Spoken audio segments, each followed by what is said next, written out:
tell you about the second star, okay? Because the second star absolutely wrecked my life. I heard about it when I was a high school student here in Atlanta. One of our youth leaders did a talk, and he mentioned this star. I didn't know how to talk to God for about 2 months after I heard about this star. It's called Betelgeuse or Betelgeuse. You can pick your pronunciation. I'm obviously going with Betelgeuse, and Betelgeuse is incredible. Here it is in the night sky. I know it doesn't look incredibly ferocious, but it's 427 light years away. So that's 427 times 5.88 trillion miles away from us right now. Draw it in a little closer with the Hubble Space Telescope, and you can start to get a little bit of the feeling of its intensity. But this is the crazy thing about Betelgeuse. Are you ready for this? Betelgeuse is twice the size. Are you ready? You think I'm going to say twice the size of the sun? Oh no, it's twice the size of the Earth's orbit around the sun, Betelgeuse is. It's crazy. If the Earth were a golf ball, Betelgeuse would be the height of 6 Empire State Buildings on top of each other. Now, come on, have you seen the Empire State Building? I mean, maybe what you're going to need to do is gather the family, get a golf ball, get some plane tickets, and fly up to New York. And you're going to go into Midtown, you're going to take your golf ball and put it on the sidewalk outside the Empire State Building. Don't worry about people thinking you're crazy. They're not even going to notice you in New York. You're going to go across the street. You're going to look up at the Empire State Building and imagine 5 more Empire State Buildings on top of the Empire State Building. That's Betelgeuse, and that's the Earth, and somewhere you're on it.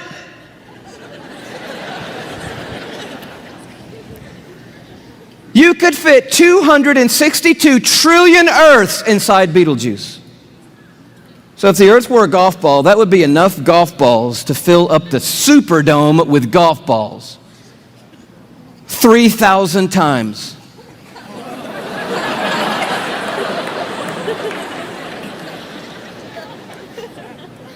When I heard that as a teenager, that stumped me right there. Because most of my praying had been advising God, correcting God, suggesting things to God, drawing diagrams for God, reviewing things with God, counseling God. Hey everybody, Pastor Nathan here. We had some audio issues on Sunday, so I thought I would just kind of redo things here at my kitchen table. That way everybody that's listening online or catching it on YouTube can catch up. But that video that we opened with was by a pastor named Louis Giglio, and he has a church down in Atlanta. And he was doing that a number of years ago, that video on tour. I think it was called the How Great Is Our God tour, or Indescribable, where those songs came from. And that clip where he's talking about Betelgeuse, I think is actually the second planet that he uses as an example, if the Earth was a golf ball. And he goes on and on talking about these different sized planets and stars and how big they are. And the point of it all is to give us a better perspective of how big God is. And it makes me feel pretty small. The Earth is a golf ball, and somewhere you're on it. But that same God, the God that created this whole universe that we can only see a fraction of, wants you to know him better. And that just really blows me away. But what that requires of all of us is to get out of the way. We have to get out of the way of ourselves. And I'm calling this series The King's Speech, because it's going to be a series, because Jesus goes on for 3 chapters, Matthew 5, 6, and 7, of what we call the Sermon on the Mount. And the goal of this sermon is for us to see ourselves clearly, to see ourselves more clearly. Not just how we perform on the outside, not like the Pharisees did, but what's going on in the inside. So it's not just about right doing, but it's really about right being. And Jesus is going to address our attitudes towards ourselves, our attitudes towards sin, attitudes towards the Lord, and attitudes towards the world. So he's going to address all those things. They're actually called the Beatitudes. If you look in your Bible there at the top of the section, probably says the Beatitudes. You maybe even heard some pastors say these are the attitudes that we are supposed to have. That's why they're called the Beatitudes. But that word, beatitude, actually means blessing.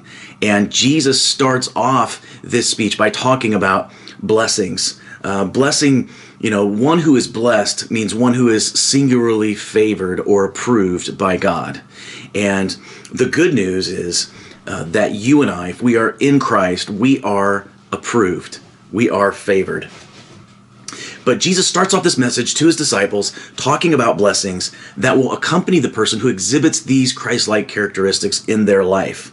And here's the point that Jesus wants to make is you can't do it on your own. You can't do it. These standards that he's about ready to set out are way too high for anybody to keep in the flesh, in their own human power.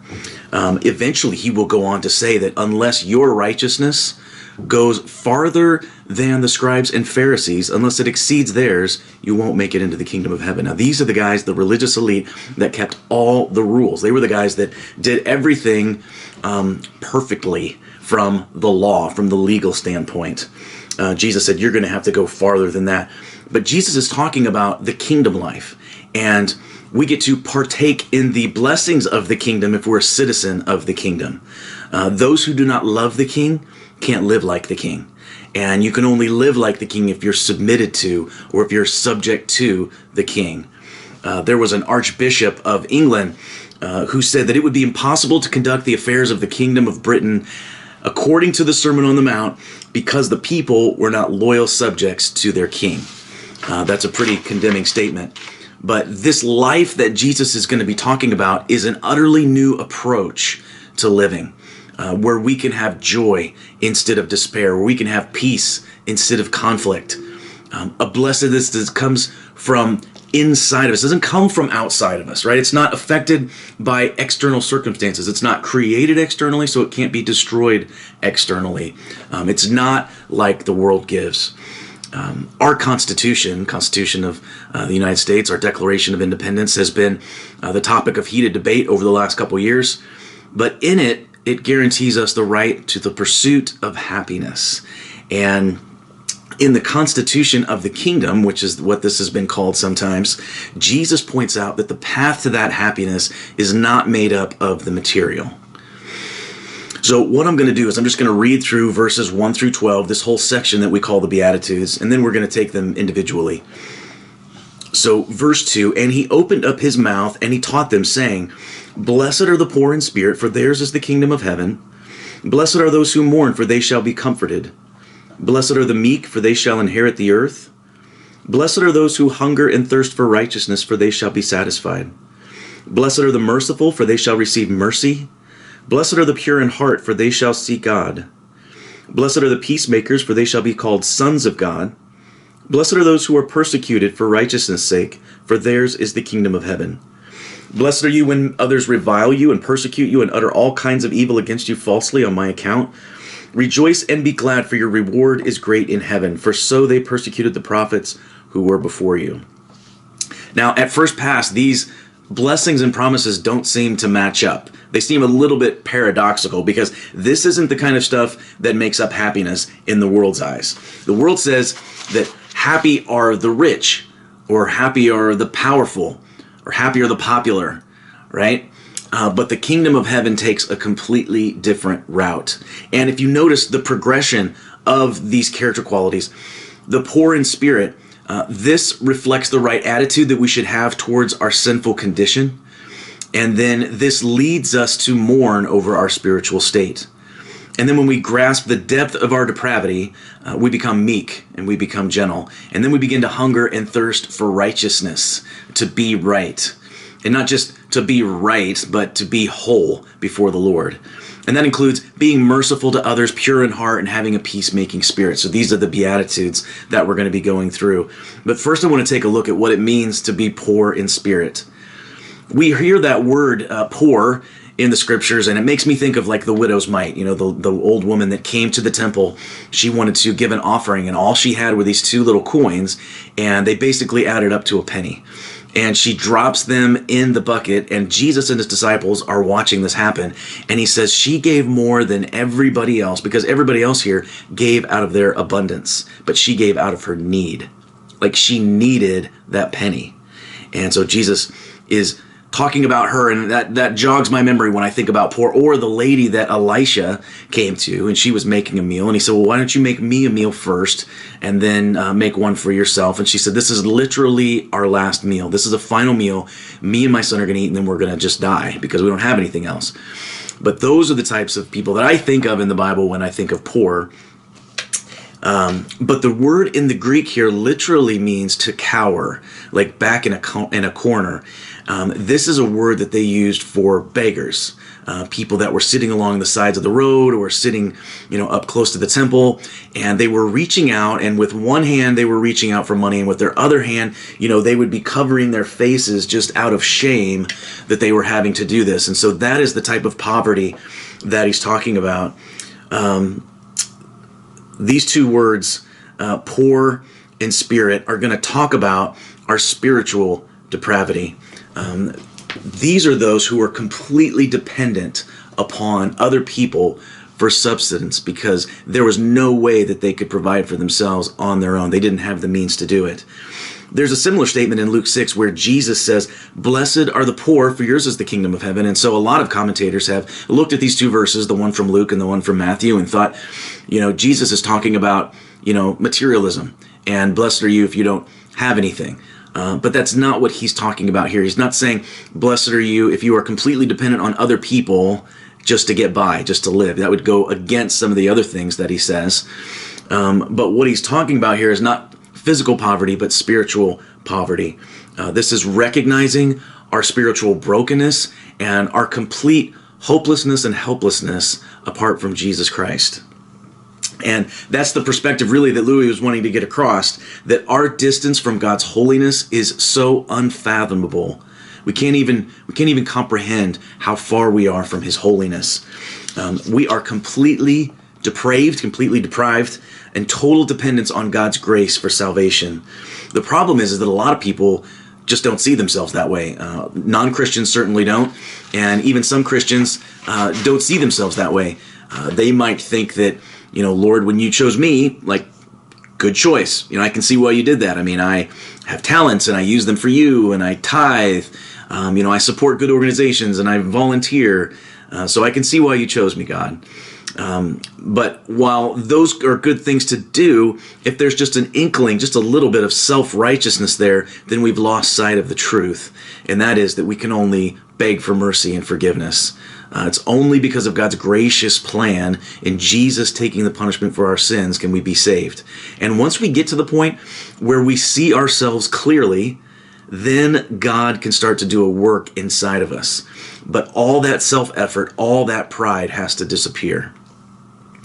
Because what we're doing when we try to earn points with God, when we try to earn our way into his good graces, is we are in effect making him less holy.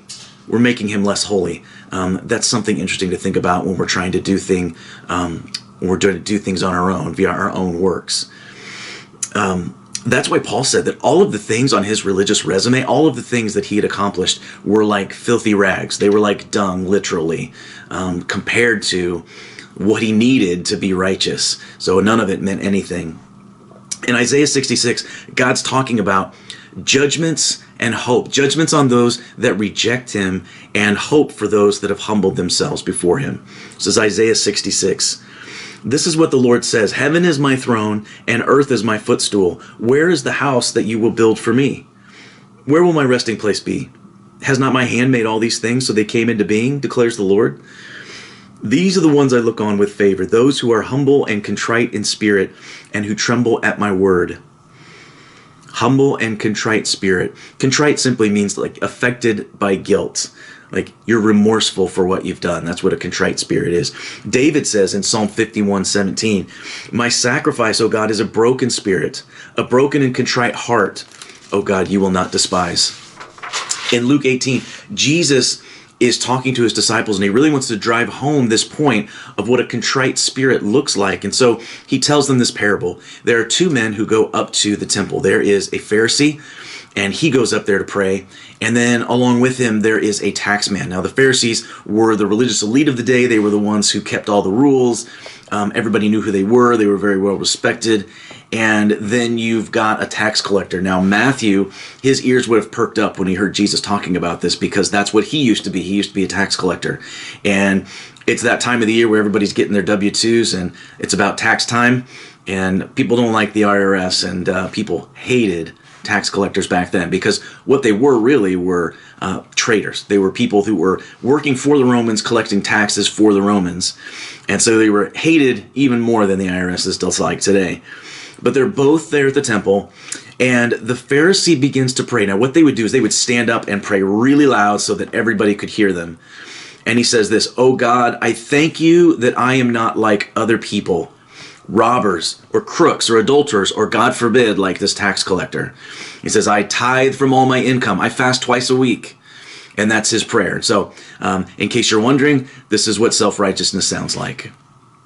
But the tax man says that he was slumped over. He didn't even lift his eyes to heaven, but he beat his chest in remorse, saying, "God, have mercy on me, a sinner." Have you ever beat your chest? Like, not in the way the world does, right? Where they pound their chest in a prideful way, but beat your chest just in self-loathing over your sin, over your condition, over whatever you're going through, because that's what being poor in spirit looks like. It's genuine. It's not an act. This tax man knows exactly who he is, and he's crying out for forgiveness. He has the proper perspective of who God is and what his condition is like. Jesus will tell the Pharisees later on, he'll say, listen, prostitutes and tax collectors will go into the kingdom of heaven before you will, because they know their condition. They see themselves rightly. They know they need forgiveness. They're willing to humble themselves and ask for it. But the Pharisees were prideful. I mentioned Psalm 51 just a minute ago. This is the one that David wrote after the prophet Nathan appeared to him because of his affair with Bathsheba and killing his husband, or killing her husband rather. This is what he wrote. "Have mercy on me, O God, according to your unfailing love, according to your great compassion, blot out my transgressions.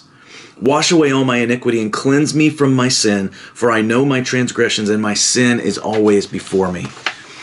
Now, David had tremendous guilt, and rightly so. But like the tax collector here, David is broken over his sin. He's busted up about it.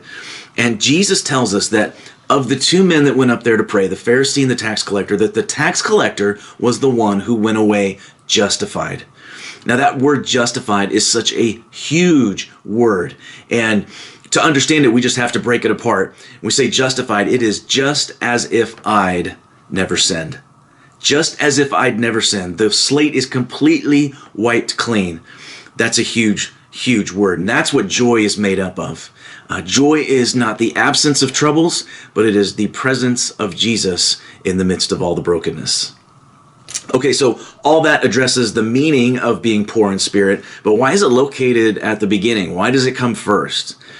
Well, it comes first because humility is the foundation of all other graces. The opposite of humility is pride, right? And pride is the foundation of all sin. That's where it starts. And humility is the foundation of all other graces. It's the starting point. Often people that have the most difficulty coming into the kingdom, like putting their faith and hope in Jesus, are people that are just, they're moral. They're simply good people. You know, they love their family. They work hard. They volunteer. But they don't see their need for forgiveness. They don't see their need for Jesus. And they probably even say that, like, why do I need Jesus? You know, I have everything that I need. I'm a good person. But that statement, that mentality, why do I need Jesus, is just as much of a prideful statement, even when they're smiling and helping somebody, as Satan's was when he was trying to take God's power and, you know, ascend to the throne. Because you are saying in both instances that I don't need God, I'm righteous enough on my own, which obviously is false, because pride has no part of God's kingdom. It has no place. The entry door, as has been said, to the kingdom can only be entered on your knees. Like, you can't stand tall and walk through the door that enters into the kingdom. You have to be humble. There was a song that we used to sing when I was a kid by a group called the Maranatha Singers, and it was "Humble yourself in the sight of the Lord." And it was one of those songs where, like, you know, one side of the church would sing and then the other side would sing, and it was kind of one of those, you know, it was a big deal back then, sing things in a round. But it comes from James 4, where he says, "Humble yourselves in the sight of the Lord, and he will lift you up." Humility is emptying yourself. So what are we emptying ourselves of? We're literally emptying ourselves of us. We're getting rid of all of that stuff. Only when you're empty can you be filled.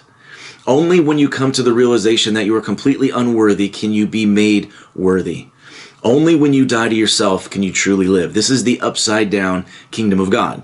That's what he's talking about. If you go to a bookstore nowadays, doesn't really matter which one, Christian or secular, you're probably not going to find a lot of books about emptying yourself, about humility. Probably not going to find any at all. But I was curious at what kind of books were topping the list for 2022 to read, and here's some of the top ones. Big Magic, that's the first one. This is the creative living beyond fear. It's kind of the idea that there's, incredible ideas out there just floating around waiting for somebody. And then there's Life-Changing Magic of Tidying Up. So if you get your life really organized, then you're gonna be happy, apparently. Number 3, The Power of Self-Discipline. And number 4, this one's been around a while, How to Win Friends and Influence People. And then the last one was Finding Your Own North Star. Magic, life coaching, and science. So people are definitely interested in the spiritual. They're not real interested in submitting themselves to a creator. So people are searching for the mystical, but in all the wrong places. It's all about filling yourself up. That's what the world has to offer. But a soul that is humble, that's poor in spirit, is ready to receive. If it's not, then Christ is obscured by ourselves. We get in the way. Proverbs 16:5 says, "Everyone who is arrogant in heart is an abomination to the Lord. Be assured he will not go unpunished." Arrogance or pride is an abomination to the Lord. It's almost like he knew what that word was going to be used for. It's an abomination. In the book of Revelation, Jesus appears to John on the island of Patmos, and John's going to write the book of Revelation. But Jesus tells him, I want you to write 7 messages or 7 letters to 7 churches. And theologians believe that these 7 letters to the 7 churches represent the 7 ages of the church. So they divide it up into different eras, if you will. And not coincidentally, we are living in the final age. We're in the last era. And I don't know that too many people would dispute that. If you talk to anybody, we are definitely living in the end days.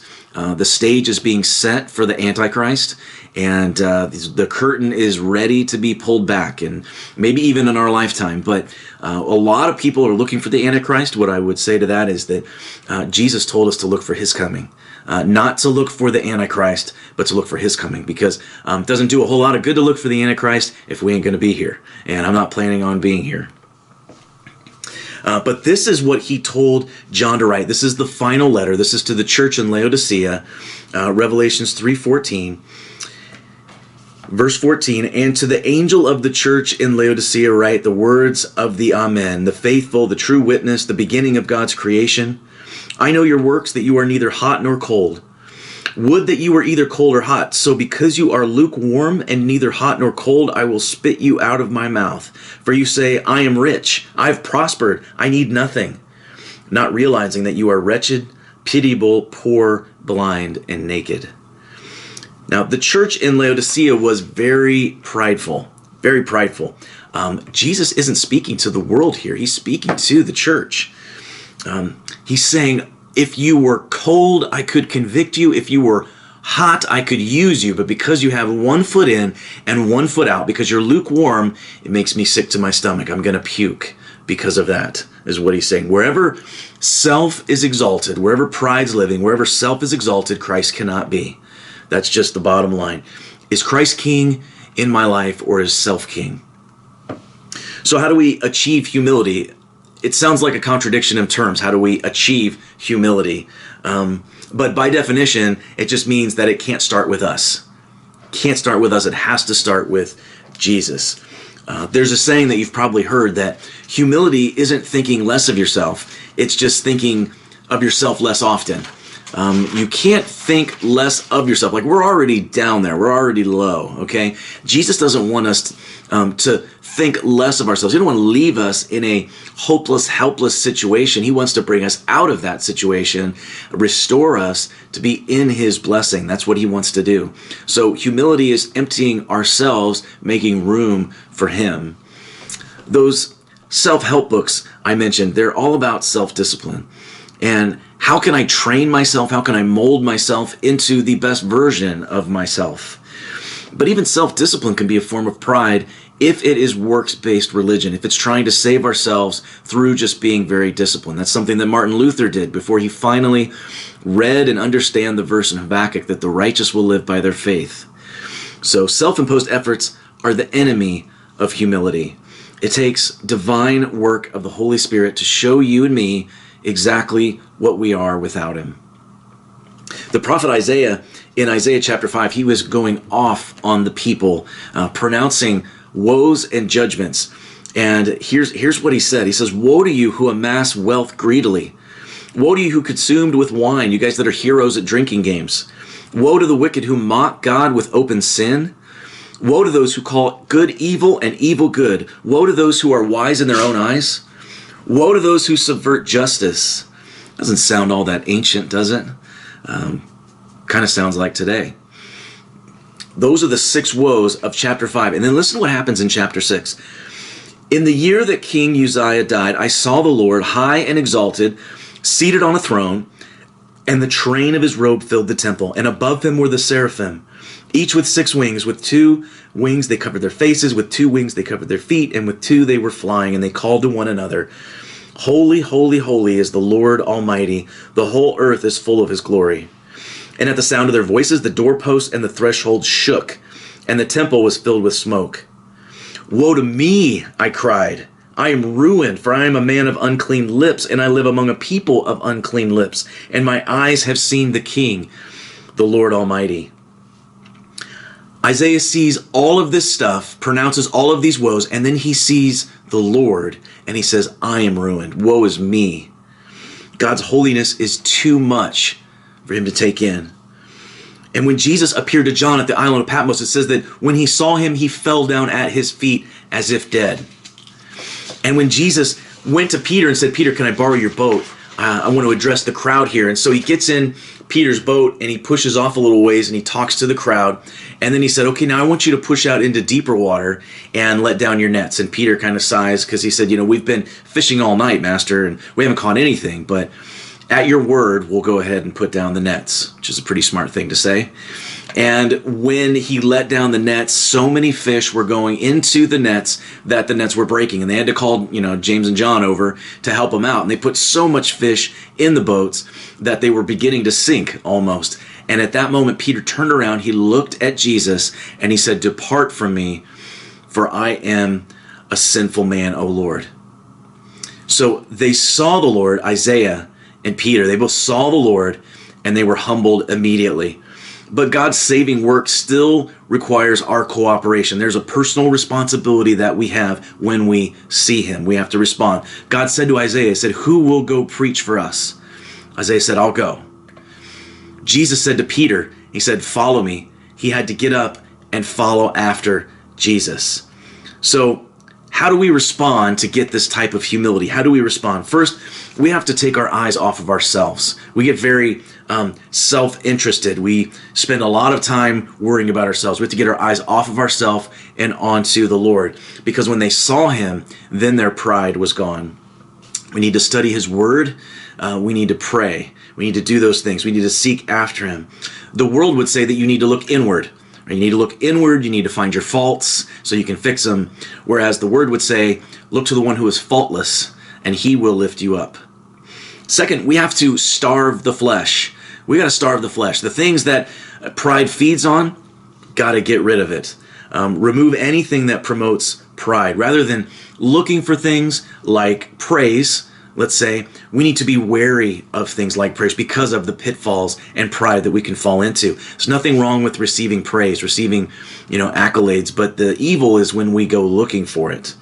Romans 13, I always think of this. Paul says, make no provision for the flesh. So don't set the table for your flesh, because if you set the table, the flesh is going to eat.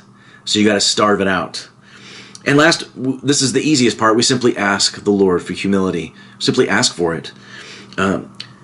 David prayed, create in me a clean heart, O God, and renew a right spirit within me. God is so ready to give us the gift of humility way before we ask for it. So when we look at him, when we spend time with him, when we starve the flesh, when we ask for humility, he is faithful to give it to us. I read this week that humility is something that we should constantly pray for, but never thank God that we have. We should constantly pray for it, but never thank God that we have. Because the moment we start to say, God, thank you that I am so humble, you begin to sound like that Pharisee at the temple. So if we're to pray for it constantly, but never thank God for it, how do we know when we get it? Well, first, we really need to be weaned from ourselves. That's not a word that we use very often anymore because we tend to rush kids through, the weaning process from, mom's milk to, solid food so quickly. But basically, we need to grow up in the faith. We need to grow up spiritually. And oftentimes we think that means just less of us and more of God. I need less of me and I need more of God. But actually we need to get to the place where Paul was in two of the books that we've covered already, one being Galatians 2:20, where he says, I have been crucified with Christ. It is no longer I who live, but Christ who lives in me. And then in Philippians 1:21, for me to live is Christ and to die is actually gain. So it's not about less of ourselves. It's actually about none of ourselves is what it is. He becomes the goal. And then we ask ourselves, you got to ask yourself, how much do I look forward to spending time with him?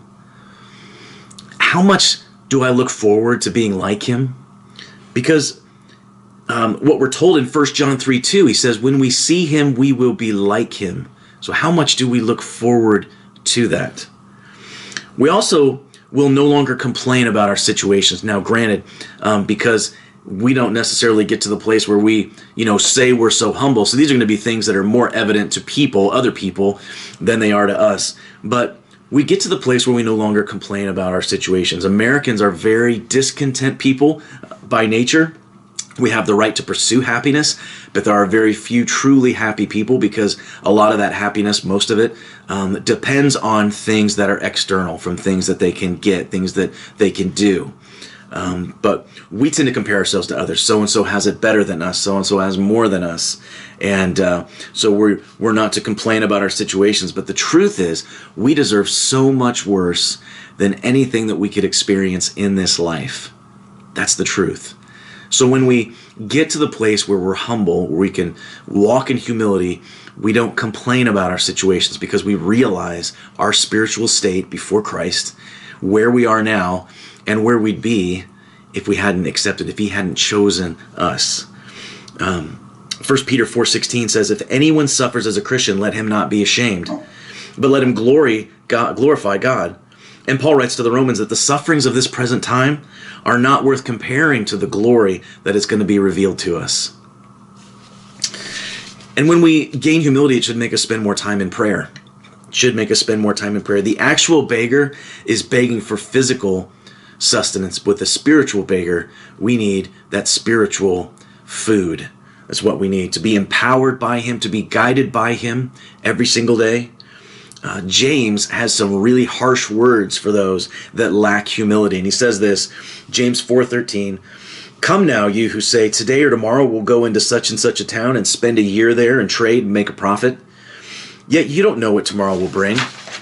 What is your life? For you're like a mist that appears for a little time and then vanishes.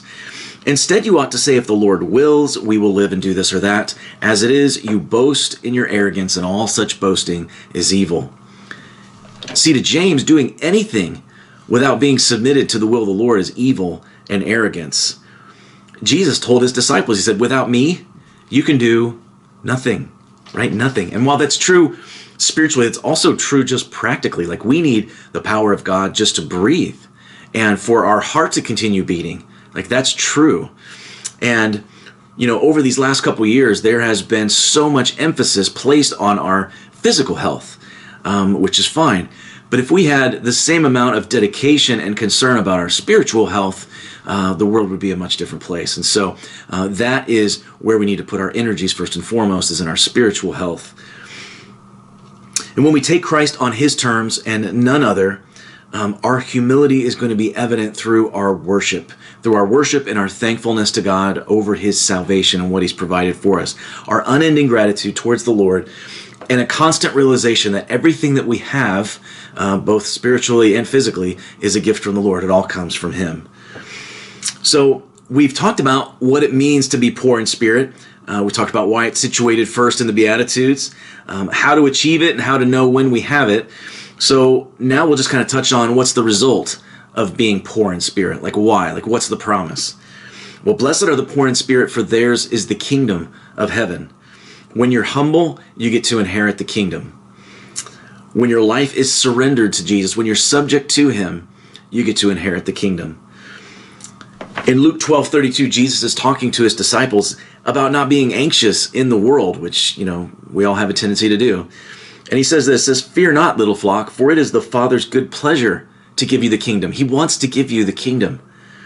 We get to trade this world for the next, this broken world for his renewed heaven and earth. See, in this world right now, we're all keenly aware that there's a pecking order, right? There are people that are more important than us. There are things that we'll never get to do. There are places that we'll never get to go because of status or money or talent. And so we realize that from an early age that, there are things we just aren't going to be able to partake in. But, our carnal minds sometimes take that into heaven and thinking that, man, when we get there, there's going to be some super important people there. There's probably places I won't get to go because there's going to be so many people, up next to the throne. But the reality is, Jesus said, the first will be last and the last will be first, which means there is no first or last. Everybody who is there is only there because of God's grace. It's not because of anything they did. It's completely dependent upon what he did, God's grace. The Sermon on the Mount really is about the way that we're designed to be. Like, this is the way we were supposed to live. And who knows more about something than the one who designed it, right? But the Bible is not just an instruction manual. You may have heard people say that it's an instruction manual for life. I don't like instruction manuals. I have like 5 of them in my tool chest right now. Guys don't like reading manuals, right? Don't tell me what to do. But that's why it's not just an instruction manual. What it is actually is an autobiography. God wrote the story of how he created us, why he created us, how he loves us, what he did to save us. So that is what he gave us in his word, a book about himself. And in it, he gives us the pathway to happiness and blessing. And he starts with here, happy are the humble. That's what I call this, happy are the humble, blessed are the poor in spirit. There's a wonderful verse in Isaiah 57 where God is talking about bringing comfort to the humble or to the poor in spirit. I'm going to read this out of the New Living Translation. For the high and honored one who lives forever, whose name is holy, says, I live in the high and holy place. And I also live with those who are sorry for their sins and have turned from them and are not proud. I give new strength to the spirit of those without pride and also to those whose hearts are sorry for their sins. See, we're spiritual beggars who are completely dependent upon God's grace for forgiveness, to deliver us out of our spiritual poverty. He lives with us, he restores us, he forgives us, and then he adopts us, grafts us into his family, and we become heirs with Christ. We actually get to inherit the kingdom. We approach God, we approach Jesus as broken beggars, but we leave restored sons of God. That's the way we leave. And that's the beauty of it when we humble ourselves. The result is inheriting the kingdom. Blessed are the poor in spirit, for theirs is the kingdom of heaven. We'll talk about more next week. Have a good one.